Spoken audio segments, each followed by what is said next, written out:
Va mieux écouter moi ça. Autre information de la matinée, c'est aussi cet ultimatum lancé par Donald Trump. Le président américain laisse 48 heures à l'Iran pour débloquer le détroit d'Ormuz, sans quoi il anéantira les centrales électriques du pays. Sonia Drilly, vous qui êtes notre correspondante à Washington, Trump décide donc officiellement de durcir le ton face à Téhéran.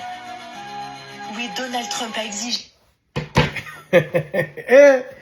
En fait, il dit qu'il donne un ultimatum de 48 heures à l'Iran d'ouvrir en toute sécurité le détroit d'Ormuz.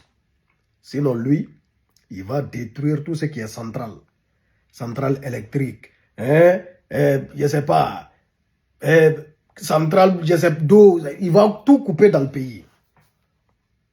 Donald Trump qui menace de dire ça. Et l'Iran n'est pas resté bouche bée. Ils ont répliqué en disant, s'ils l'essaient, au fait, ils ont déjà pris pour cible tout ce qui est centrale électrique. Et tout, dans tous les pays, dans tous les pays du Golfe qui sont alliés aux États-Unis, ils vont tout détruire aussi. Les pays du Golfe vont se retrouver dans le noir. Maintenant, voici ce qui m'étonne. Donald Trump, il dit lui, il s'en va sauver le peuple iranien. Il dit, il s'en va pour les sauver. C'est pas ça qu'il a dit. Qu'il va débarrasser le peuple iranien des terreaux. Il traite les dirigeants iraniens de terreaux. Il dit qu'il va débarrasser les Iraniens des terreaux, de leurs dirigeants terreaux là-bas. Il dit qu'il vient les sauver. Et puis il menace de couper l'eau, de couper l'électricité dans tout l'Iran. Il s'en va les sauver ou bien il s'en va les tuer. En vrai de vrai. Ouais, c'est comme ça ils ont mis la poudre dans les yeux des Libyens. Ils partent les débarrasser de la dictature. Ils s'en vont les débarrasser de Muammar Kadhafi. Ils s'en vont les sauver. Ils sont allés les foutre dans la merde. Jusqu'à aujourd'hui, ça dit, depuis 2011, on est en 2026.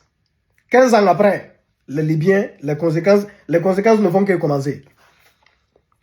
Donc là, Trump qui menace d'aller mettre l'Iran dans le noir, couper l'eau, couper l'électricité. L'Iran aussi dit qu'ils vont couper l'eau, ils vont couper l'électricité dans tous les pays du Golfe. Et on sait qu'ils sont prêts à le faire. Donc on est là, on est assis par terre, on les écoute, on attend. Sous 48 heures, c'est ce qu'ils vont faire. Je pense que Trump, en fait, il a engagé cette guerre sans mesurer les conséquences. Il a commencé quelque chose qu'il ne peut pas terminer. Et là, il est bloqué. Comme il est fier, il ne veut pas admettre. Peut-être qu'il a perdu. Il dit non, qu'il a détruit tout ce qui est infrastructure militaire et tout ça là. Centrale, tout et tout. Il a éliminé tous les dirigeants. Mais l'Iran est organisé. Une tête est coupée, une autre tête pousse. C'est comme ça. Ils sont allés bombarder une école, tuant des élèves. Après, ils ont nié pour mettre ça sur la tête d'autres personnes. Oh non, c'est les Iraniens eux-mêmes qui ont fait ça. C'est les Iraniens eux-mêmes, ils vont bombarder une école en Iran là-bas pour accuser les États-Unis. Non, c'est trop facile. On observe, on attend la fin du film. 48 heures, top chrono. 48 heures, c'est 2 jours, non? 48 heures, c'est 2 jours. Voilà, aujourd'hui, on est le 22. Donc, le 26. On attend ce qui va se passer le 26. S'il va oser, si Trump va oser bombarder. Et on verra bien. On va vérifier quelque chose. Non, c'est dommage, quoi. C'est dommage. Bexol 224.